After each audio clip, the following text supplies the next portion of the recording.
Welcome to the caffeine entrance, as always. I always forget how in your face that is. Good morning on a Saturday, 11 o'clock here on the East Coast. I think it's like 4 a.m. for Chris. I don't know where he is. And Brody, where are you? What time? We are central, so it is 10 o'clock here in Illinois. So you guys are doing the heavy lifting here. I'm mid afternoon. What's going on? How's everything going, Chris? Man, things are so good.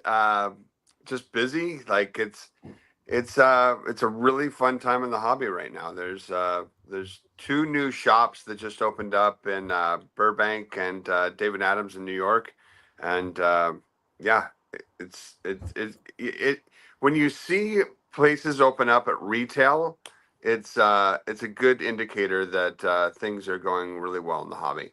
We've got a whole segment dedicated to PSA today, so we're going to cover all sorts of news. I know there's some new hubs open. There's a policy on cleaning that came out on submissions. So definitely want to touch on some of that. Brody, what's going on, man? How's it going? What are you opening these days, and what's going on with your collecting? It's going good, man. Opening some wrestling when I can. It's still crazy expensive. Not a surprise to hear that. Still crazy expensive. And it's been a minute since they've put out a new set. So tops, we need a new wrestling set. But anyways, it's been good opening some baseball. Baseball season's been great. The White Sox actually look like a competitive team, even if they stink. My Orioles, not to throw it out there, but 2-1 yesterday. Yeah, I'm okay. We lose by one run. I'm not mad.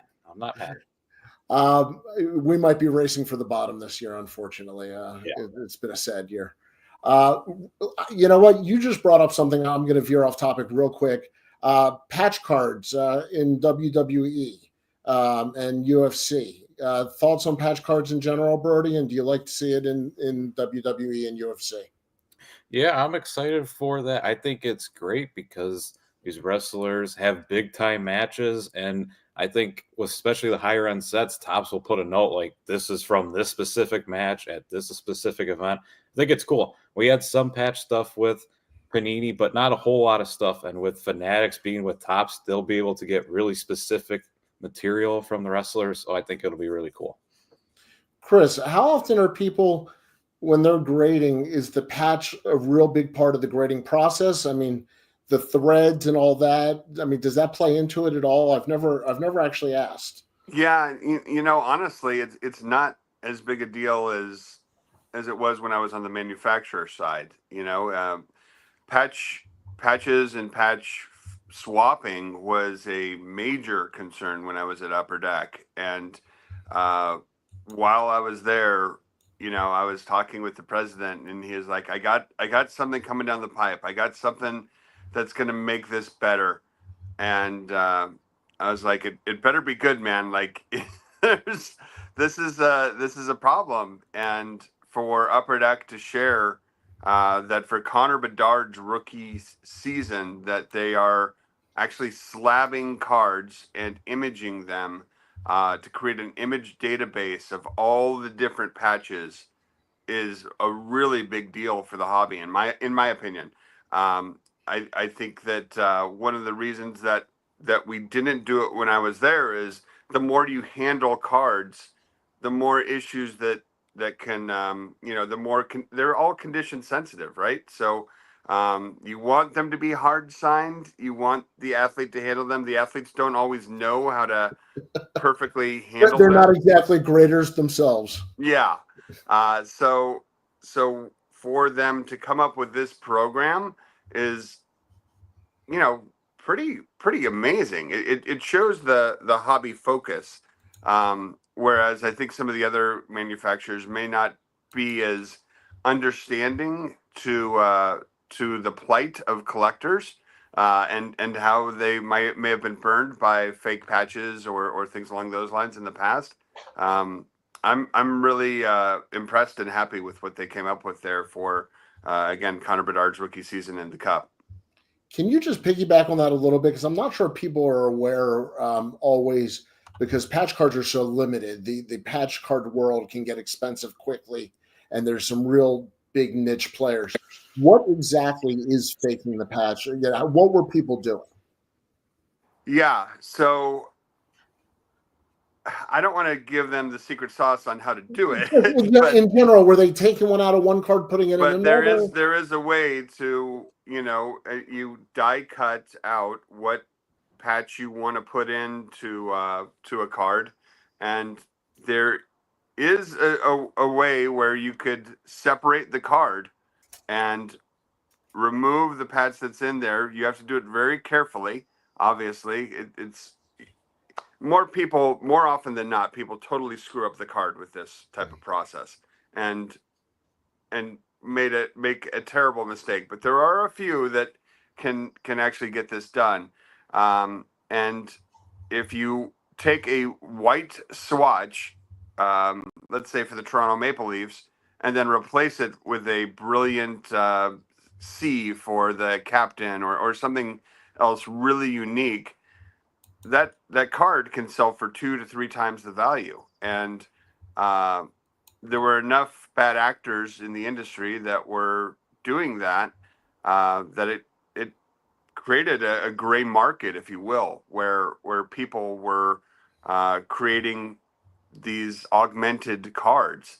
And unfortunately, they're not game used, they're not player worn, they're not even photo shoot. They're just some dude grabbed a patch and cut it up and inserted it into a card. So now it sounds like for Upper Deck, they're going to slab the cards and then image them several times over from different angles. So there will be a whole image database. If you pull that card, you can go to their website and enter that serial number, and it will bring up various images of the card, so you know that patch is the patch that was from the manufacturer. Brody, I'm slow, so let me ask one more question. Then I've got 3 for you, I promise. Mookie asked a question, and this was kind of what I was thinking. Does Upper Deck slabbing them take grading companies out of the process? We've seen companies do slabbing, so to speak. Leaf has done it. Tops with Luminaries, which is a premium product, does it. And we still get those cards in for submission at PSA. I know other grading companies do too. So not necessarily. I personally, and I'm sure my company would agree, that anything that helps protect the collector is a good thing. So yeah, I think it's awesome. So no, we'll still see those cards come through for grading for sure. But to have it start off in a safe space, I think that's really great. Brody, you don't submit a lot to grading. You break a lot, right? Yes. Yeah, I've noticed, Brody, your PSA account is a little light. Yeah, Chris emailed me to bring that up earlier. He wanted me to publicly call you out on that. My point is, I hear so many people getting back to just opening packs again. I hear, it's just taking packs to baseball games. Chris, I know you've done that, and opening them in random places. Do you have a routine? Do you like to just take packs with you? As somebody who opens a ton, is it always at the kitchen table, very organized? What type of opener are you? I open packs everywhere. I mean, I fill my daily rip at this desk. I'll open stuff in the back room when I'm watching, the MLB game or WE things on. But anywhere I go that I think is kind of interesting, I usually have a pack. Like I was at the Admirals game last week and I brought a hockey pack. Any sort of event or anything like that, even like Six Flags or something like that, where it's nice outside and cool stuff's around, I always got a pack in case I want to film something or I just want to open a pack for fun. You ever tried on a roller coaster? I mean, I could, but I'd want to do something one card because we better go fast. That would be an epic video, though. I'm just saying, maybe a good briefcase on there, and no, upside down on the ride, and we got a little. Cool you're gonna need a full protective case for that. Yeah. Might not. But in all seriousness, do you ever worry about damaging the cards, or is it about pulling the card for you? Yeah, I think about it sometimes. I always have a case or something that or I just put them back in the pack. I always have something just to make sure that, if I do pull a big card, that nothing happens. But I mean, I'm never too worried about it. We just yeah. You know what? One of the cool things that has happened with the hobby becoming more mainstream is at my son's baseball games, the Snack Shack now sells baseball cards. So they have different Tops boxes and things like that. And most of the kids know me as the card guy. So there will be times when someone will pull a good card from the Snack Shack, and they'll be come running to me like, "Mr. Carlin, what should I do?" And I've started to put Ultra Pro soft sleeves and and card savers and semi rigids in my car, so That's I'll awesome. bring them out to kids like, okay, just keep it safe because they're, one hand's covered in like nacho cheese sauce and the other one's got the card. So yeah, always have supplies with you. That's That brings up my next question. I've seen like 4 articles in the hobby recently on protecting cards, and now that there's one touch, there's top loaders, there's card savers. For raw cards, when you guys are opening, how do you like to just hold them before you do anything with them, or just to put them in a cardboard box? Brody, what do you use? I usually use top loaders. I mean, I'm not like against card savers or anything. I usually just top loader is just what I have, so I usually end up using a sleeve and a top loader for the most part. Chris? Yeah, I have a new thing that I do, and maybe it's like collector ADD, but coming to work for PSA, there's oils on your hands that can transfer to cards. And so now, anytime I'm opening packs, and I just opened up a box with my son last night, I made him wash his hands thoroughly and dry them, and I did the same. I know it's like crazy, but like you have to protect your cards a little bit. So um, that's my new policy before I open product is a thorough hand washing. So again, I know it's a crazy collector thing, but I know that it happens where you can screw up a nice card by having something transferred to it. I'd be curious in the chat room what people do. I've actually really started to like the one touches with the penny sleeve on the inside, so it Yeah, doesn't scratch the card. Also, and that's not for every card in the pack, but for something you pull, it's fun. I Save think you if you can skill. get it into a penny sleeve, like that's my go-to is like immediately something cool goes into a penny sleeve and just I know it's not totally safe, but it's not raw. I I agree. just penny sleeve them. Yep, Orlando. I know a lot of people every card into a penny sleeve. Yeah. Absolutely. All right. Logan says that he's eating chicken fingers while opening up card packs. I think that's it, you, Chris. No, like we all do these things. Like I used to eat pizza. Like every breaker night was like, all right, let's get pizza.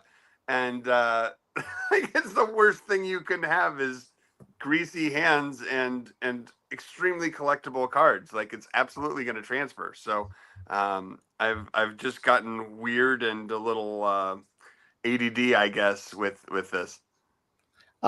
There's nothing wrong with that in the hobby, by the way. That's Yeah, I know it's you are we're all amongst your nerds. people, Chris. You're amongst your people. Yeah, yeah. Exactly. All right. Well, I wouldn't be doing my job if I didn't say you walked me into the next question here. I think we need to talk a little bit about the Ryan Hogue tweet and the cleaning. If you can comment on it. If not, definitely want to talk about the 2 new facilities that have opened up because I think people don't realize that one is exclusively for tickets in Texas and another one in Florida, and hopefully to speed up turnaround times. So I know people have a lot of questions. Chris, what can you talk about? Yeah, I mean, we have a team that is always looking at what else can we do at PSA to help collectors on their journey.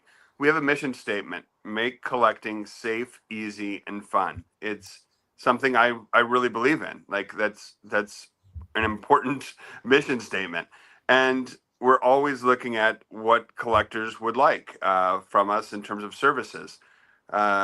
It's crazy to me how we forget sometimes how different everyone collects.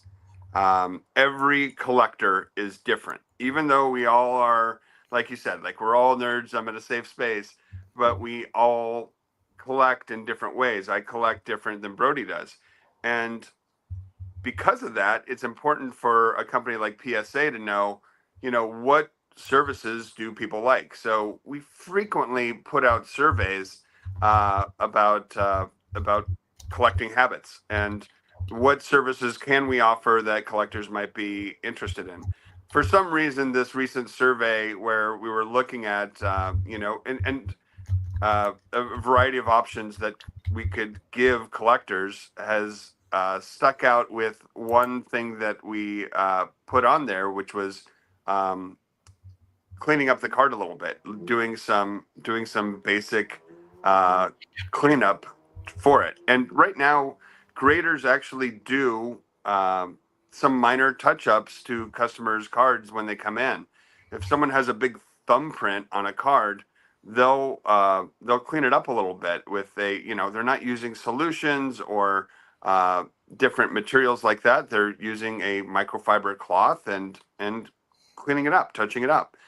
So if people with us having this relationship with eBay, a lot of people now are buying cards directly from eBay. A new service we just launched is buy from eBay and go directly to grading. So you never even touch the card before it goes to grading. So how can you even look at it to properly assess if it needs to be wiped down? So that's honestly the reason that the company put that question in there and wanted to see if people would want a service like that. But for some reason, sometimes the hobby globs on to little things and makes a big deal out of them. So that seems to be the one that has been causing a lot of collector. Well, what are they doing? Why are they cleaning cards? It's simple wipe down service, so not really that big a deal. Well, it's hobby high school, as we always say. So, Hobby uh, eyes. can you just talk about the new facilities real quick? Yeah. So those are pretty exciting. So I'm actually in the process of looking for people to man the Plano, Texas facility. We're going to be interviewing for that shortly. So the roles that I'm looking for are for concierge reps to take in submissions from dealers, from collectors. Not only will this be a ticket grading facility in Texas, it will be a drop off point for collectors. Going to the Dallas Card Show and other shows like that, that it is a hotbed of collecting out there, and for us to have a hub there to allow people to drop off everything from cards to Funkos to tickets, it's a good thing. So PSA, the biggest thing I've been amazed by as I joined this company is how quickly they've been able to scale operations.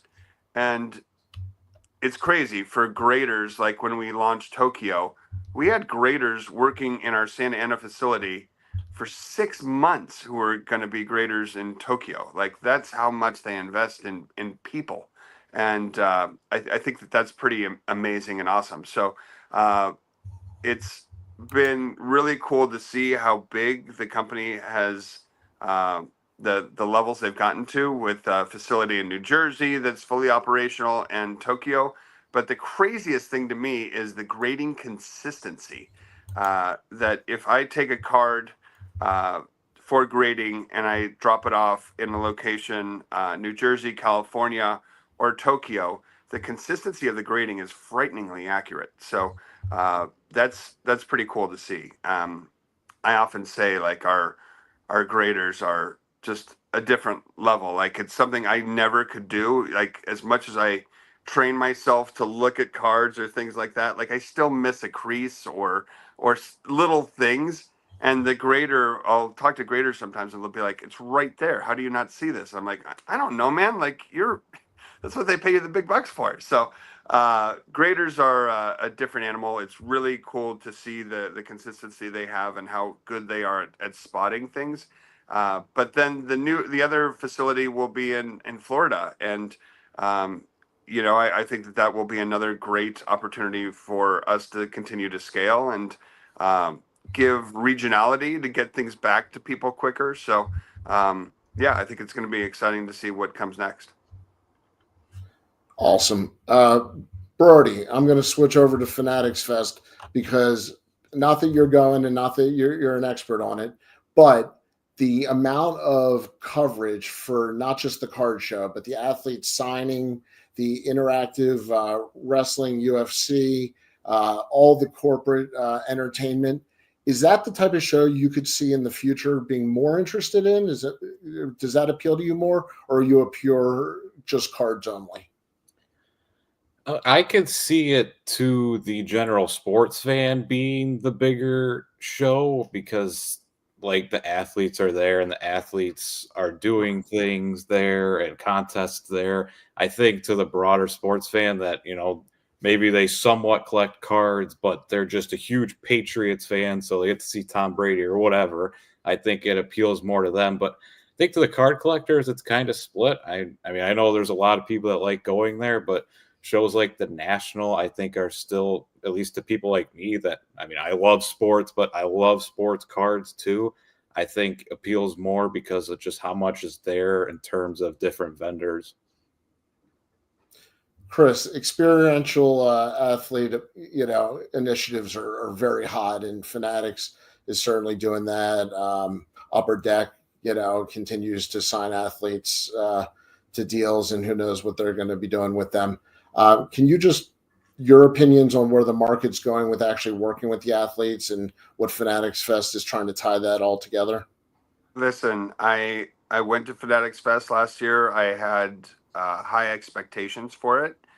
It blew my expectations out of the water. I have never seen a show like Fanatics Fest.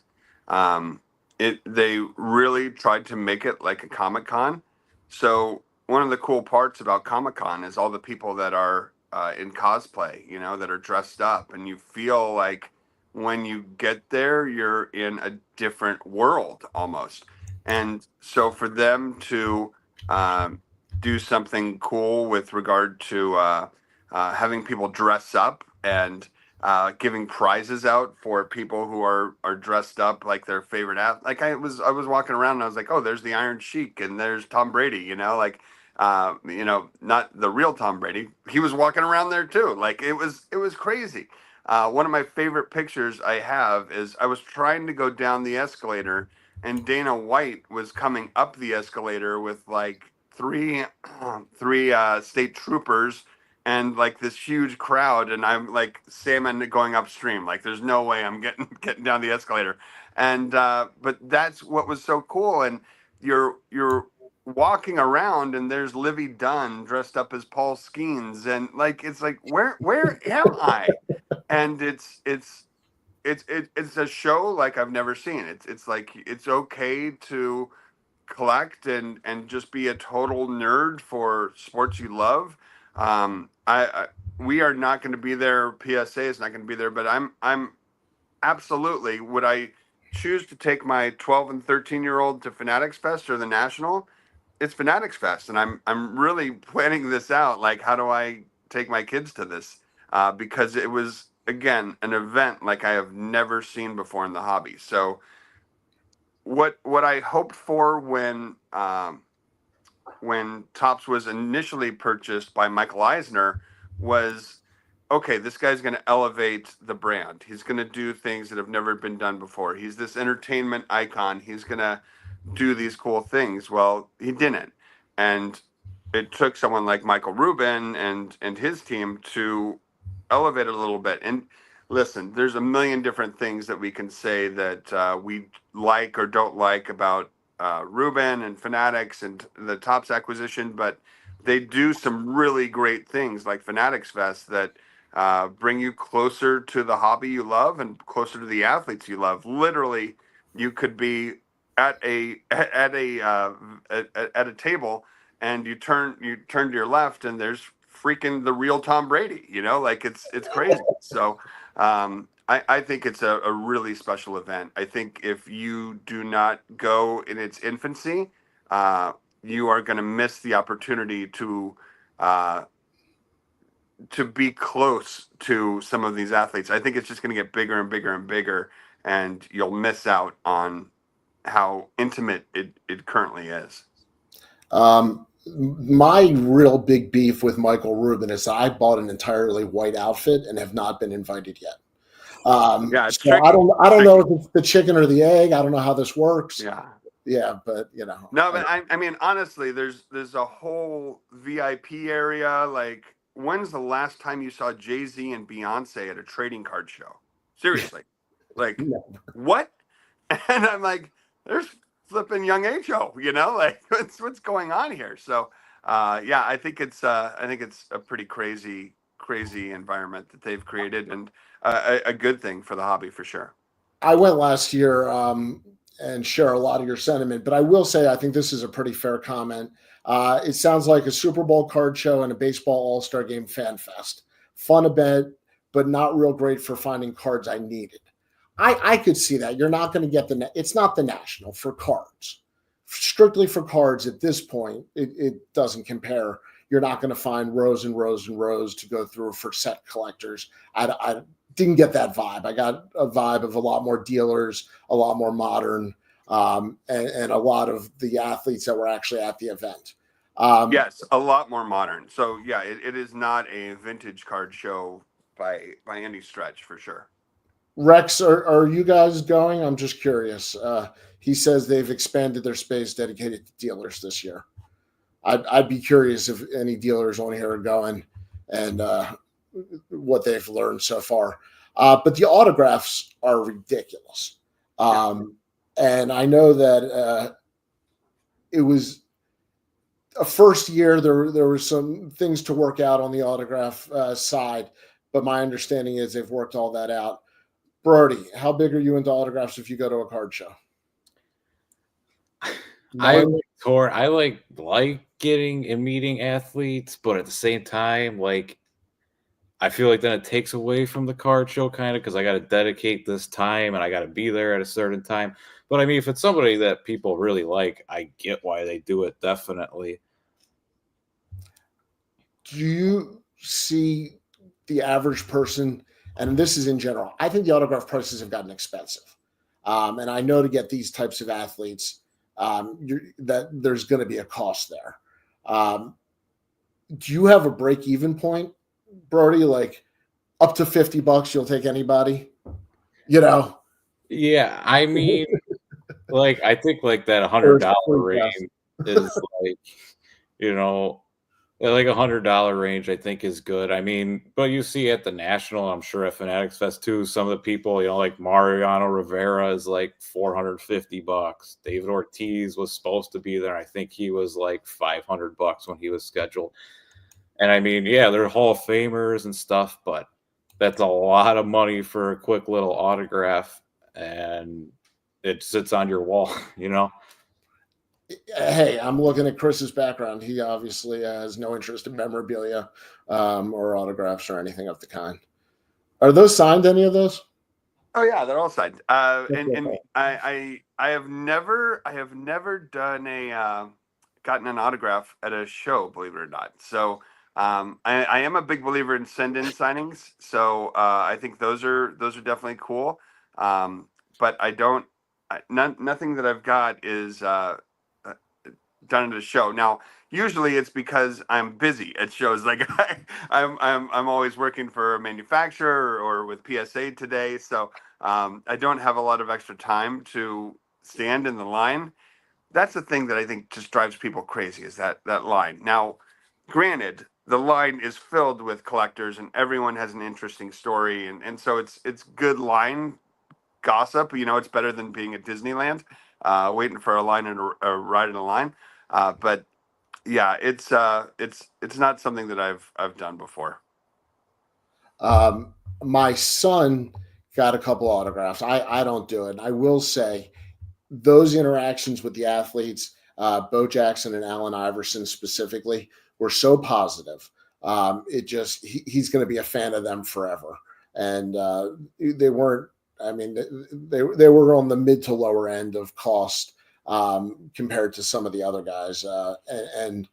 But after seeing him do it and get the interaction, you're paying for more than the signature. So I just want to say, if you have kids and they have a favorite athlete, or you want to teach them somebody you grew up in your generation. Logan says, in the 20 nationals I've been to, I've only paid for 2 autographs. Who are they, Logan? That's how much I care about meeting athletes and celebrities. Logan, that's because you're a PSA Hall of Famer, dude. You got to, get people to get your autograph. Well, one thing you just mentioned, Allen Iverson. And going back, just a quick step back to Fanatics Fest. One thing that I found amazing about that show was on Sundays and most trading card shows, you see people start packing up early, and instantly when you walk in on a Sunday to a Saturday, it's a very different experience, right? Because on Sunday you'll see that already there are booths that are not manned, they're not stationed, there's empty tables, and you're like, wait a second, I paid for this experience and I don't feel like I'm getting my whole thing. At Fanatics Fest, everyone stays till the end. And one thing that they did last year, I was like, this is crazy. They did a panel with Allen Iverson half an hour before the show was set to close on Sunday. And it was amazing. Like, everyone was jam-packed around this Allen Iverson panel. He's just spitting all sorts of amazing knowledge.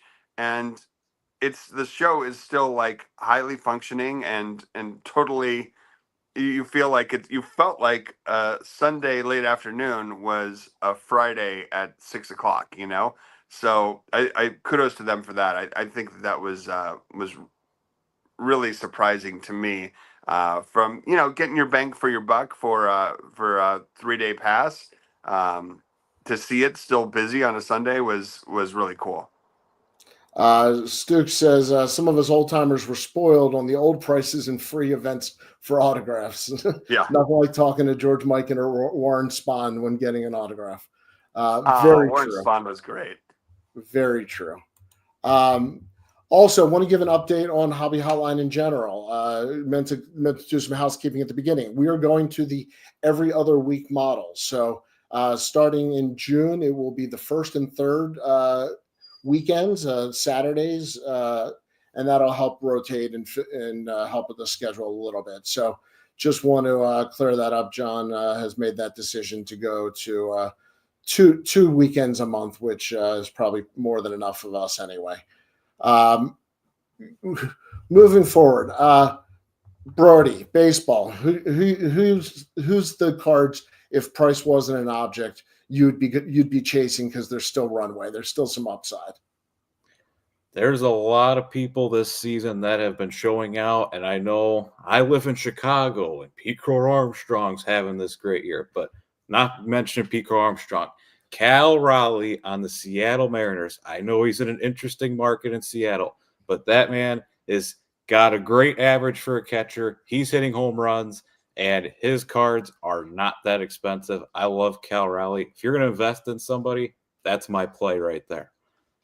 And the best nickname in baseball, the Big Dumper. Love it. Yeah, absolutely. Do you think there's any room left on Judge or Ohtani? I think yes, because Ohtani is still supposed to come back to pitch. And if he comes back and pitches like he was before, I mean, he's the best player in baseball. But then you bring up Aaron Judge, who's hitting 392 right now, and I think is second in home runs or third in home runs. He's having the best year of his career. And we're a fourth in the season, a little past fourth through the season. The fact that he's still hitting 392, I'm not saying he's going to hit 390, but he might certainly finish the year 375 or something like that, which is crazy for this day and age in baseball. So I still see some room, especially with the big market teams that they're on. Chris, I see Shohei hit 2 homers, much less coming back pitching, and I think, oh my gosh, could we really just be getting started? I mean, what type of runway? I mean, you're out there and have a better feel for the pulse of it. are you seeing? I mean, could there still be? Yeah, the coolest thing I've done in my life is start going to international baseball games. So as a family, we decided last year. My wife grew up in South Korea, and we went to the MLB. I think it's called the World Tour. So it was the Padres against the Dodgers in South Korea. How awesome! I'm a Padre fan. Hate the Dodgers. Great. And we go there, and the experience is just so different, right? Like you're in a there's you could just a simple difference. Like there's so many when you're sitting in the stands, but you could buy a beer, or you could buy a 6-pack of beer, or you could buy a case of beer and take it to your seat and, and drink it. Like that's how they offer it up. So all these little things, there's cheerleaders, there's songs for different players, and for my family and my kids to experience that, it was so cool. But it was Shohei. Shohei was out there, and it was a big deal. And people flew in from Japan to Korea to try to see Shohei. It's the closest he's going to be, and it was a huge deal. And then this year we went to Japan. We went to the Tokyo series, and the one thing that my kids could not get over was right when we got off the plane to when we got on the plane again. When you go to Japan, Shohei is everywhere, like everywhere.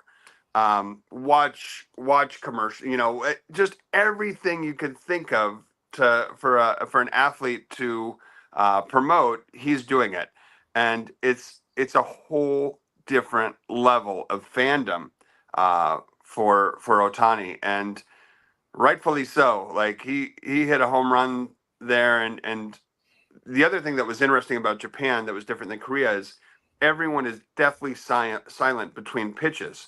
So they do that out of respect to the batter. And so it was just a different way to watch a baseball game, I guess. But when he hit one of his home runs there, people went crazy. Like, so it goes from deathly silent to pandemonium.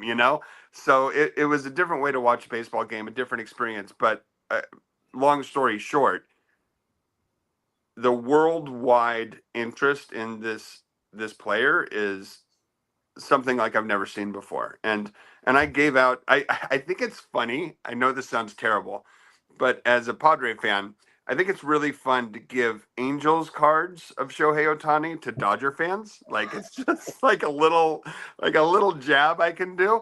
But they love it. They're so excited to get them. So it's funny that Shohei went to such a rival. So um, I loved giving out Shohei cards there, but it was like I was handing out $50 bills, and I brought like $2 Shohei cards, stuff from like National Baseball Card Day and things like that. But it might as well have been that I'm handing out gold bricks there, like that is how much people think about something with his face on it in Japan. And it's not just Japan, like he's all over the world. So he is that Michael Jordan-esque type player, Tiger Woods in his prime type player. And yeah, I think you're right, Brody. I think there's still a ceiling. The ceiling hasn't been reached for him. If he goes back to pitching for the Dodgers and they win another championship, like game over. I don't even know. Like I've got Shohei cards. I'm looking at a box of them right now, and there's no way I would sell those right now. Like no way in a million years, because I know that the ceiling has not been reached for this guy, and it's amazing to watch. Like how cool is it that we were born in the time where you've got Wayne Gretzky, Tiger Woods, Michael Jordan, Shohei Otani, like insane. Absolutely. I definitely talk about generational players. And Brody, I'm curious of your opinion. I think it's Shohei clearly for this generation. And I think it was Trout before that. The Trout market has softened a ton. Um, Better investment right now, Trout or Shohei for where their prices are. Trout is interesting. Obviously, just came back, but he was struggling before he got hurt. I mean, he was hitting for power, but the average was down. But Otani, like Chris said, Otani is everywhere and is that generational guy. I still think Trout was, best player in baseball for 10 years, and that was like the face of baseball. But Otani's like more than the face of baseball now. Otani's like the face of sports. Oh, without a doubt. And to Chris's point, what it's doing in Asia is only going to become more and more like that in the USA. So I don't think that's. I think Trout is going to be a Hall of Famer. I think his upside is probably more the end of his career when people look back. I think as long as he keeps going on and off the IL, his market will be up and down with that. Speaking of players who have dipped a little bit, Trout was at the apex for a long time, and then he's dipped with his injuries. But another player, like I just bought a card yesterday of this player, and it has dipped so much from a little steroid scandal. So Fernando Tatis Jr., like in my opinion, one of the most electrifying players in baseball. Just you never know what's going to happen when he gets up to bat or when the balls hit his way. So fun to watch, plays with such passion, still very young. And his cards took a very serious dip. And I'm a big believer in buying Tatis Jr. right now, just because there's some great deals to be had on a player who is absolutely electric, who's healthy, and who I think is still going to do some amazing things. You like him more than Jackson Merrill?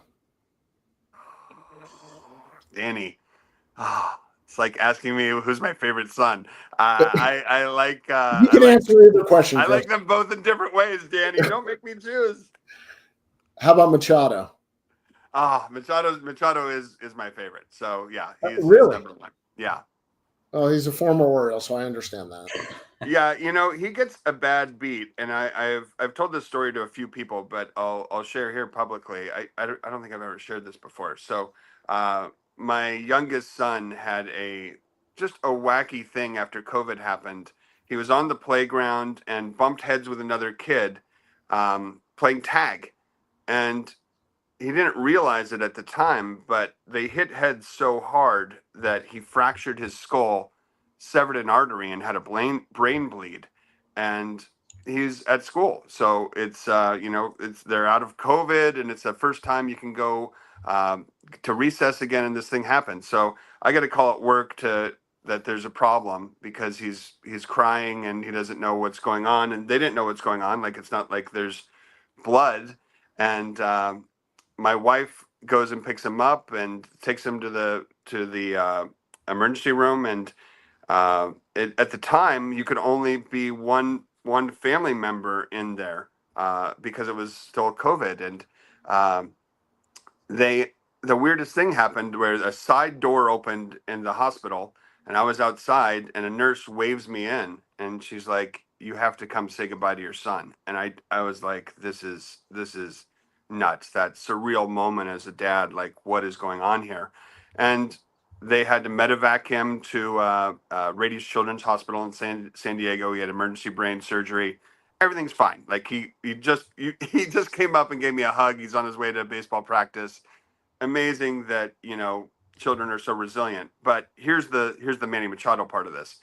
Manny Machado ends up when he moves out here, he's staying in Coronado, and he rents a house right next to my in-laws in Coronado.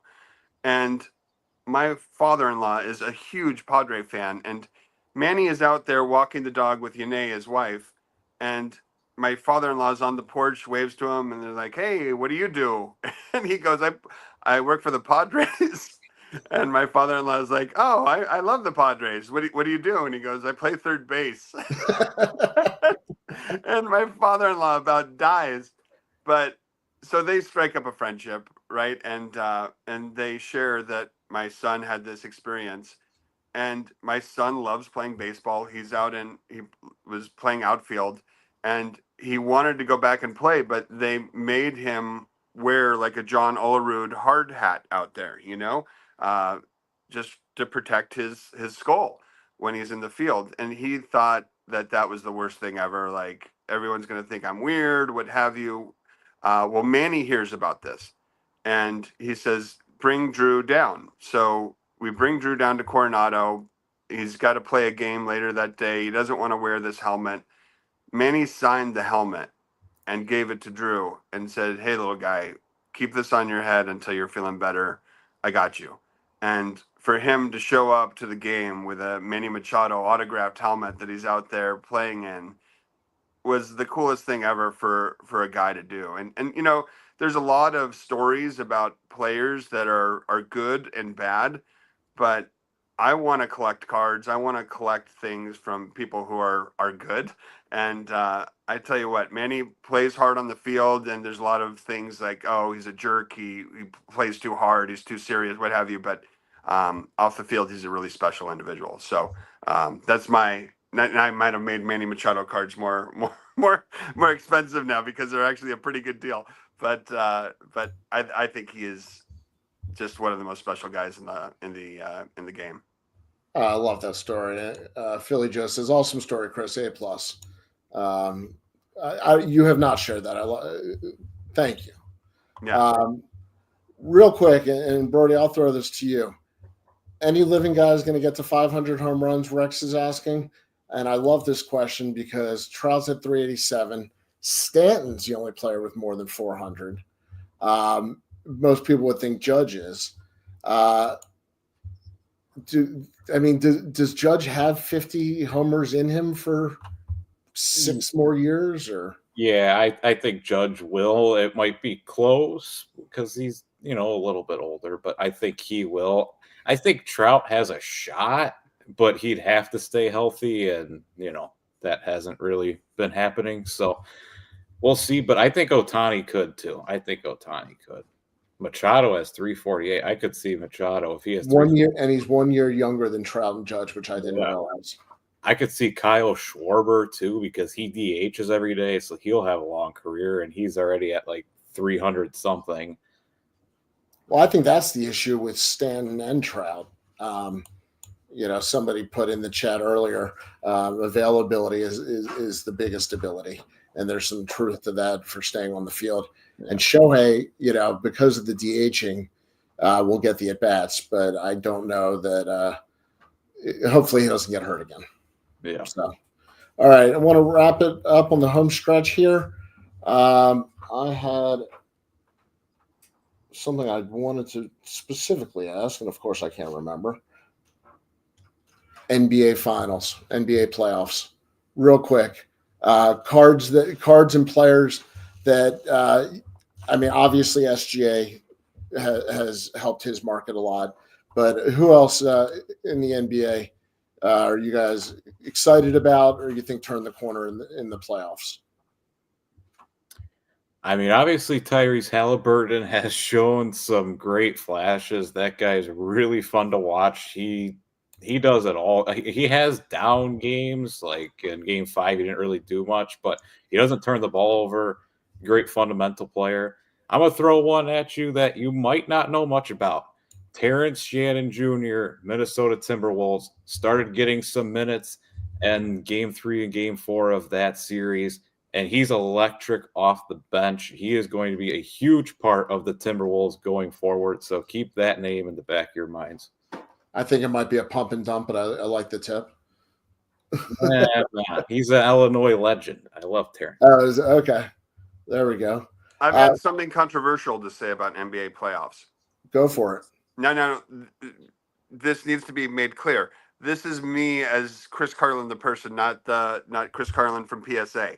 So my take on the NBA playoffs is screw the NBA playoffs. Are you watching the NHL playoffs? Connor McDavid is in the NHL final. Like, we've been waiting for this forever. And the Florida Panthers are flipping good, man. Like, this is going to be maybe one of the best NHL final series in history. Like, this is basketball. Like, you watch basketball the last 4 minutes of a game and you get what's happening. Hockey, you watch the whole entire thing. Watch the NHL final, people. That is going to be special. And if you've got Connor McDavid cards, if he hoists the cup, if he hoists the Stanley Cup, pandemonium. Like, all your McDavid cards are going to go exponentially higher, because what I've learned in this hobby, I've been doing this a long time, collecting is a cold weather hobby. Okay? So if you're in Boston, there's a better hobby area. That's a better hub than San Diego, California, where you go outside and there's things to do. So if you're inside and it's an inside hobby, collecting is bigger in those markets. All of Canada is cold. Like everyone collects cards. Tim Hortons, you go to Tim Hortons, there's 2 different Upper Deck offerings a year where you buy your coffee, your donut, and you get a hockey pack. So I'm telling you all, watch the NHL final, and if Connor McDavid wins the Stanley Cup, holy cow, what that will do for the industry. It's gonna be wild.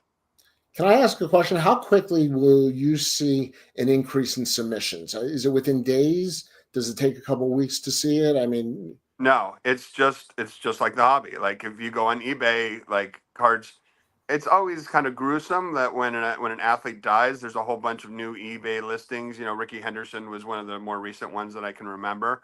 But it's similar to if an athlete does something great, or if an athlete wins, gets in the Hall of Fame, or they get a little bump. But Connor McDavid, man, he is the Shohei Ohtani of Canada. He's on every commercial. He's everywhere. Working at Upper Deck, I was always impressed by, he's not like a fun guy to hang out with. Like he's just hockey all the time. Like Wayne Gretzky will tell you some interesting stories. Connor's like, all right, let me get this done, and then I'm going to move on to my next thing, and then I got to get back to hockey. So he is that player that is just totally dedicated to the sport. But man, I hope he gets it. It would be a lot of fun to watch. Awesome.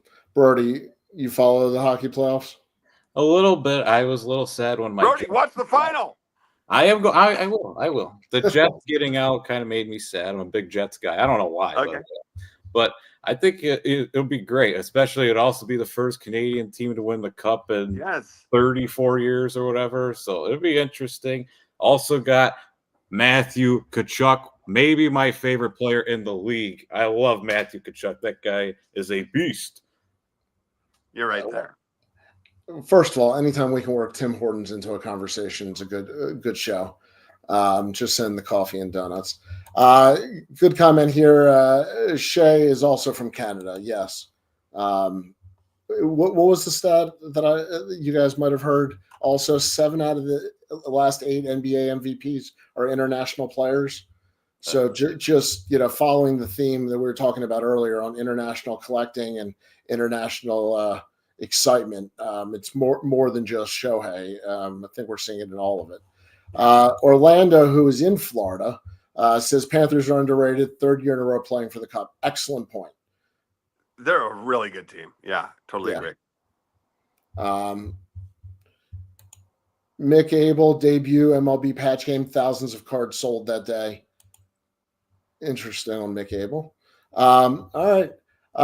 My favorite question. What are you guys going to be doing for the hobby in the next week or two? If it's applicable, Chris, anything for Father's Day hobby related? I'll start with you.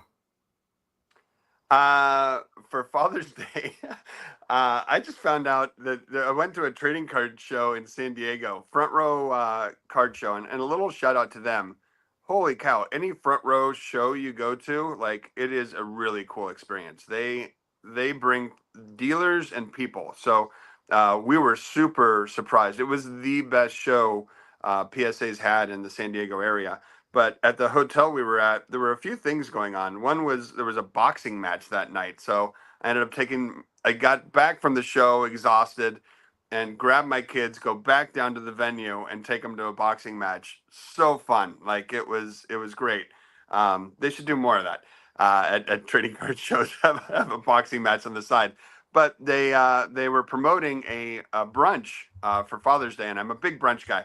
But it's a Ron Burgundy brunch. So the dads can dress up as Ron Burgundy. There's a Ron Burgundy lookalike contest, and I've already got 3 buddies. I'm like, don't tell our wives what we're doing. Like, we're just tell them that we want to go have brunch here, and then we'll have our Ron Burgundy costumes in the bag and go in the bathroom and change. So that's my Father's Day plans. But it all came from a trading card show, so that was pretty funny.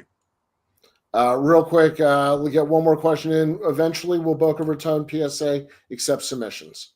Orlando lives 20 minutes from there and is. Yeah, we got you, Orlando. Yeah, I'll be hiring people to take it. Why don't you apply, Orlando? Come on. Yeah, Orlando, you're overqualified. You can do He is very overqualified. But yeah, I mean, I'm looking for good people in Texas and Florida who can take really good care of collectors. So if you're interested, collectors.com/careers. My shameless plug of the day. Brody, what are you breaking? What are you going to? Are you done with baseball yourself for the season? Where does it stand? Finished with high school ball, starting travel ball next week, but it's the summer, so I don't got to worry about school. So a lot more. Wait. Brody, my son plays baseball too. He's in the travel ball team. I thought when you get to high school, like that's all you do. You still play travel ball? Yeah, it's kind of different, like the way it works, but yeah. Just never ends. Every one of my Saturdays and Sundays is used. Well, to be fair, when I played, I didn't play for my high school. I only played for the travel team because it got ridiculous with going to games and stuff. It's nonstop. Yeah, I wasn't going pro, and I wasn't missing a scholarship. I'm sorry, Bertie. Go ahead. Chris, you could call my mom or dad anytime and have a conversation about there being too many baseball games because they understand it, and I hear about it all the time. It's like being a hockey mom. Yeah, it's a whole thing. All right, guys. Well, I appreciate it. The three of us seem to have a regular monthly meeting. So, I'm sure we'll be getting together soon. Philly Joe, I'm trying to get these last couple comments in here. Thank you. Orlando, make sure you apply. Yes. Good luck to you guys coming up. Chris, keep dodging those darts, buddy. You're doing a good job. Appreciate it. All right. To everybody else, thank you. And as soon as I find the right buttons, we're out of here. Have a good one. Take care. Yeah, awesome. Thanks, Danny. Thanks, Brody.